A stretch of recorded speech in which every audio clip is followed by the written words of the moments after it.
Hello दोस्तों, Tagore academy के इस यूट्यूब चैनल पे आपका स्वागत है। दोस्तों, आज के इस वीडियो में हम देखेंगे कि जो आपका CUET का भी जो एग्ज़ाम हुआ है उसके थ्रू आप जो कुल इस बार करीब 100 के आसपास यूनिवर्सिटी ने इस एग्ज़ाम में पार्टिसिपेट किया है। मतलब कि इस बार करीब 100 की संख्या में ऐसी यूनिवर्सिटी हैं जो कि CUET एग्ज़ाम के थ्रू आपका एडमिशन लेंगी। मतलब अभी आपने CUET दिया होगा और उससे आपको एक मार्कशीट मिली होगी जिसमें आपके जिन जिन सब्जेक्ट में आपने एग्ज़ाम दिए हैं उन सारे सबके मार्क्स लिखे होंगे। ठीक है, तो अब उन मार्क्स के बेसिस पे ही आपको इन 100 यूनिवर्सिटी में इस साल एडमिशन मिलेगा। इन 100 यूनिवर्सिटी में कुछ सेंट्रल यूनिवर्सिटी हैं, कुछ स्टेट यूनिवर्सिटी हैं, कुछ प्राइवेट हैं और कुछ डीम्ड हैं। तो 4 तरीके की यूनिवर्सिटी हैं। बहरहाल आज की इस वीडियो में हम जो बनारस हिंदू यूनिवर्सिटी है BHU जो कि वाराणसी में है, एक केंद्रीय विश्वविद्यालय है। तो इस यूनिवर्सिटी में जो भी UG लेवल पे कोर्सेज़ चलाए जाते हैं उन कोर्सेज़ के बारे में बात करेंगे कि उन कोर्सेज़ में एडमिशन लेने के लिए आपको किन किन सब्जेक्ट में CUET में आपका कौन कौन सा सब्जेक्ट होना चाहिए। जैसे कि अगर UG लेवल पर BHU की बात की जाए तो करीब 30 कोर्सेस ऐसे हैं जो ग्रेजुएशन लेवल पर BHU में चलते हैं। ग्रेजुएशन लेवल पर करीब 30 की संख्या में कोर्सेज BHU में चलते हैं। तो आइए बारी बारी से हम देख लेते हैं। ये आपके सामने स्क्रीन पे पूरा जो बुलेटिन है UG का, अंडर ग्रेजुएट इन्फॉर्मेशन बुलेटिन 2022, ये खुला हुआ है। तो ये सारी इन्फॉर्मेशन है। तो जो हमारा मुख्य मुद्दा है आज का कि क्या क्या हमारे पास सब्जेक्ट CUET में होने चाहिए जिनके बेसिस पे हम BHU में एडमिशन पा सकते हैं। इस बुलेटिन में या इस जो ब्राउचर है इसमें पूरी डिटेल दी हुई है कि किस कोर्स में कितनी सीटें हैं, उसमें क्या फ़ीस है, क्या एलिजिबिलिटी क्राइटेरिया है। तो इस नोटिफिकेशन में सब कुछ दिया हुआ है। लेकिन इस वीडियो में हम सिर्फ इस बात पे बात करेंगे कि जो CUET में आपका सब्जेक्ट कॉम्बिनेशन क्या होना चाहिए BHU में किसी पर्टिकुलर कोर्स में एडमिशन के लिए। और ये नोटिफिकेशन मैं वीडियो में कमेंट में पिन भी कर दूंगा, तो आप खुद भी इसको खोल के पढ़ सकते हैं। और आप एक बार वीडियो देख के जब उसको पढ़ेंगे तो आपको ज़्यादा चीज़ें समझ में आएंगी। तो आइए देख लेते हैं कि क्या क्या कोर्सेज़ हैं और उनमें क्या क्या सब्जेक्ट हमें चाहिए। अब जैसे अगर यहाँ पे एक कोर्स है BA इन सोशल साइंस, आप देख पा रहे होंगे BA इन सोशल साइंस। तो इसमें क्या होना ज़रूरी है CUET में? एक तो सेक्शन 1A से लैंग्वेज होनी चाहिए हिंदी या इंग्लिश। CUET में जो आपने देखा होगा CUET के नोटिफिकेशन में कि सेक्शन बटा हुआ था जिसमें कि कुछ लैंग्वेज थी, फिर एक जनरल टेस्ट था, फिर तीसरा एक और था डोमेन। तो यहाँ पे अगर BA सोशल साइंस की बात की जाए तो यहाँ पे कोई भी डोमेन सब्जेक्ट नहीं चाहिए। अगर आपने CUET में हिंदी या इंग्लिश में से कोई एक लैंग्वेज में टेस्ट दिया है और जनरल टेस्ट दिया है तो आप यहाँ पे BHU के लिए एलिजिबल हो जाते हैं। तो BHU का जब भी फॉर्म आए उसको काउंसलिंग का अभी फॉर्म आएगा, आप हर रोज़ वेबसाइट विजिट करते रहिए bhuonline.in और उस वेबसाइट पे आपको जो भी इन्फॉर्मेशन है उससे अपडेट रहिए। जब भी काउंसलिंग का फॉर्म आए आप उसको ज़रूर भरिए। तो ये हो गई BA सोशल साइंस की बात। आगे देख लेते हैं। मान लीजिए कि आपने संस्कृत से पढ़ाई करी है तो यहाँ पे ग्रेजुएशन लेवल पे ही ये शास्त्री ऑनर्स चलता है। इसका मतलब BA इन संस्कृत शास्त्री ऑनर्स। तो जो लोग BA संस्कृत से करना चाहते हैं उनके लिए क्या है कि सेक्शन 2 से जो संस्कृत लैंग्वेज थी बस उसमें आपको एग्ज़ाम देना था CUET में, और आप उसके लिए उसके बाद यहाँ पे BHU में एडमिशन के लिए एलिजिबल हो जाते हैं। मतलब कि अगर आपने जो लैंग्वेज वाला सेक्शन था CUET का उसमें अगर संस्कृत दिया था तो उसके बाद आप एलिजिबल हो जाते हैं। ठीक है, आगे देख लेते हैं कौन सा कोर्स है हमारा। BA LLB है। BA LLB में क्या एलिजिबिलिटी होनी चाहिए? एक तो लैंग्वेज के तौर पे आपने हिंदी या इंग्लिश दी हो CUET में, फिर जो डोमेन में लीगल स्टडीज़ को रखा गया है, और तीसरा जनरल टेस्ट। तो यहाँ पे 3 सब्जेक्ट चाहिए, एक तो लैंग्वेज चाहिए, एक लीगल स्टडीज़ चाहिए डोमेन वाले से, और जनरल टेस्ट। यहाँ पे अगला कोर्स हमारा है BCom in financial management. 2 type का BCom है, एक तो BCom ऑनर्स है और दूसरा है BCom इन फाइनेंशियल मैनेजमेंट। दोनों के लिए एक ही क्राइटेरिया रखा गया है। क्या है कि अकाउंटेंसी जो सेक्शन 2 था आपका CUET का सेक्शन 2, उसमें से अकाउंटेंसी और बिजनेस स्टडीज़ 2 पेपर आपको देने थे और एक जनरल टेस्ट। मतलब यहाँ पे भी कुल 3 पेपर हो गए, अकाउंटेंसी, बिजनेस स्टडी और जनरल टेस्ट। उसके बाद आप BCom में एडमिशन के लिए एलिजिबल हो जाते हैं BHU में। ठीक है। आगे बात कर लेते हैं बीएससी मैथ ग्रुप की। बीएससी देखिए तीन टाइप की बीएससी है, एक तो बीएससी मैथ है, बीएससी बायोलॉजी है और बीएससी एग्रीकल्चर है। तो बारी बारी से देख लेते हैं कि किसमें क्या एलिजिबिलिटी है। अगर बीएससी मैथ की बात करें तो यहाँ पे डोमेन में आपको क्या देना था, फिजिक्स, केमिस्ट्री, मैथ, ये 3 सब्जेक्ट आपको डोमेन में रखना था। उसके बाद ही आप बीएचयू में बीएससी मैथ ग्रुप में एलिजिबल हो सकते हैं। बायोलॉजी, बीएससी बायोलॉजी ग्रुप की बात करें तो यहाँ पे क्या था, फिजिक्स, केमिस्ट्री, बायोलॉजी, ये 3 सब्जेक्ट हैं। ये सारे सब्जेक्ट डोमेन सब्जेक्ट से ही हैं, तो यहाँ पे लैंग्वेज या फिर जनरल टेस्ट नहीं है बीएससी बायो और बीएससी मैथ के लिए।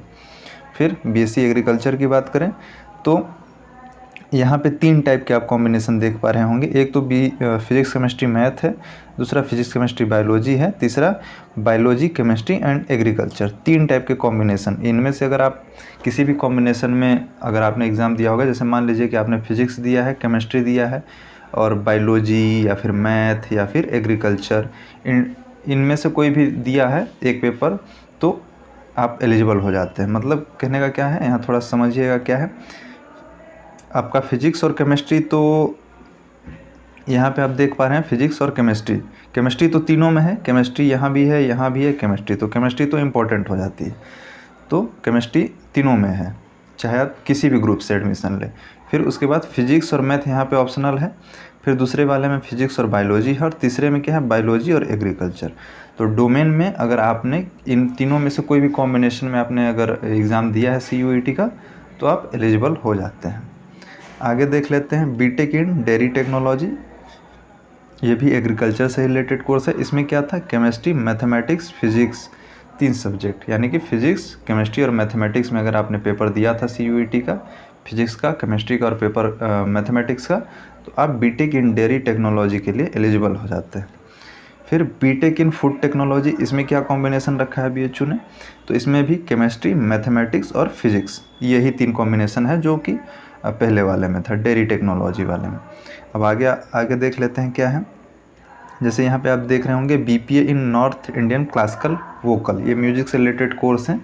तो इनमें आपको सेक्शन 2 से, जो CUET का सेक्शन 2 था, वहाँ से क्या था, वोकल म्यूजिक, इसमें अगर आपने पेपर दिया होगा तो आप यहाँ पे इस पर्टिकुलर कोर्स के लिए एलिजिबल हो जाते हैं। दूसरा हमारा BPA इन तबला, तो यहाँ पे persecution for the admission in BHU, इसका थोड़ा सा प्रोसेस अभी कंफ्यूजिंग है, तो इसको जाने देते हैं। आगे देख लेते हैं। ये सारे आप जो देख पा रहे होंगे, तबला, सितार, वायलिन, फ्लूट, ये सारे किससे हैं, ये म्यूज़िक से रिलेटेड कोर्सेज हैं।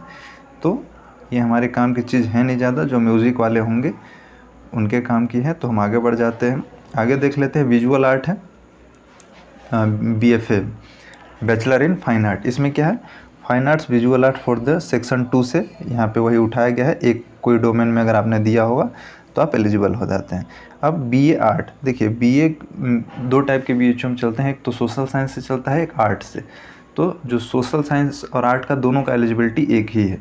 यहाँ पे भी देखिए हिंदी और इंग्लिश लैंग्वेज के तौर पे रखा गया है और जनरल टेस्ट, या वही एकदम सेम क्राइटेरिया है जो BA सोशल साइंस के लिए था।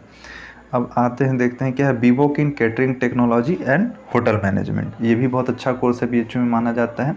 इसके लिए क्या क्राइटेरिया है, लैंग्वेज वही सेम, BA आर्ट और BA सोशल का आप देख रहे हैं कि सेम ही क्राइटेरिया है। एक तो लैंग्वेज मांग रहा है, हिंदी या इंग्लिश, और जनरल टेस्ट।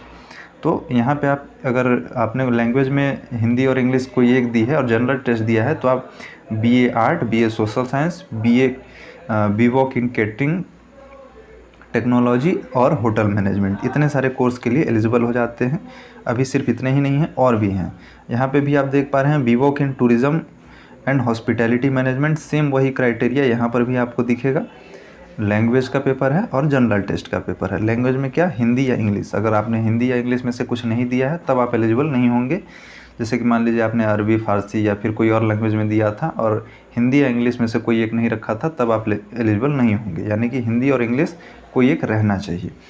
फिर क्या है, B Voc in banking, insurance and retailing, same वही पैटर्न जो अभी मैंने बताया कि लैंग्वेज एक होनी चाहिए, हिंदी या इंग्लिश, और जनरल टेस्ट। फिर आगे देख लेते हैं। आगे क्या है, B Voc in hospitality administration and management, same यहाँ पे थोड़ा सा अलग पैटर्न आपको दिख रहा है।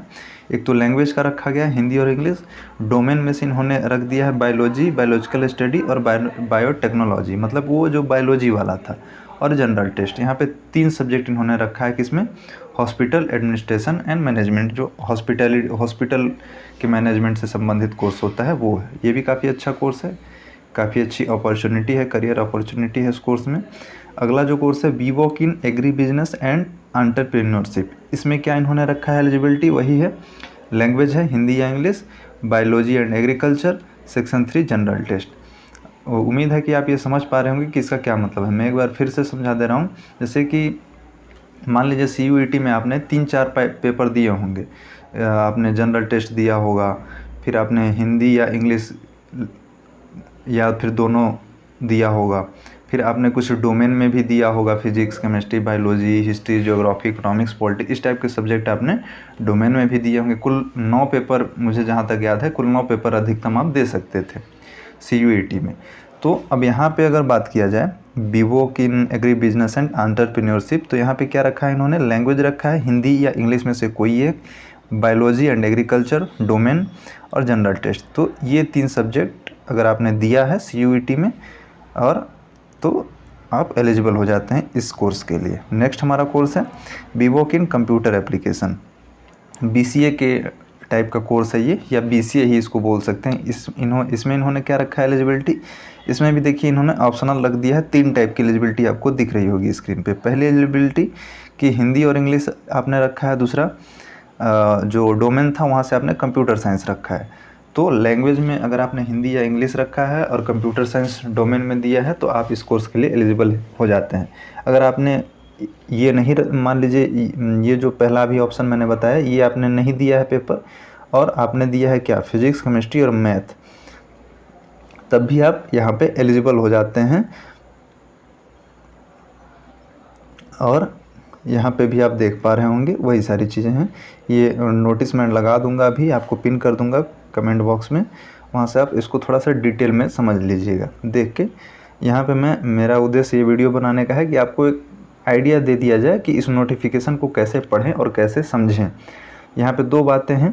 पहली बात कि मैं आपको ये नोटिफिकेशन को देखना और समझना सिखा रहा हूँ कि कैसे आपको समझना है कि आप एलिजिबल किसी कोर्स के लिए हैं कि नहीं, पहली बात। दूसरी बात कि अगर आपका जैसे अभी मार्कशीट आ चुकी है, आपकी UG की CUET UG की मार्कशीट आ चुकी है, तो अब आपको करना क्या है कि जिस भी यूनिवर्सिटी में आप इंटरेस्टेड हैं पढ़ने के लिए, मान लीजिए कि आपने 4 या 5 यूनिवर्सिटी की लिस्ट बनाई और आपने ये टारगेट किया कि इन्हीं 4 या 5 यूनिवर्सिटी में मुझे किसी में एडमिशन चाहिए, ठीक है। वैसे तो कुल 100 यूनिवर्सिटी हैं इस बार लगभग, लेकिन आपने टारगेट क्या किया कि इन्हीं 4 या 5 यूनिवर्सिटी में मुझे किसी में एक में एडमिशन चाहिए। अब आपको करना क्या है कि उन 4 या 5 यूनिवर्सिटी जो भी आपने लिस्ट बनाई है, उनकी वेबसाइट हर रोज़ आपको सुबह शाम देखनी है कि वो कब अपना काउंसलिंग फॉर्म निकाल रहे हैं। काउंसलिंग फॉर्म ऑनलाइन ही भरा जाएगा, तो जब भी वो अपना काउंसलिंग फॉर्म निकालें, आप अपना काउंसलिंग फॉर्म वहाँ पे भर दीजिए जिस भी सब्जेक्ट में आपको इंटरेस्ट हो, ठीक है।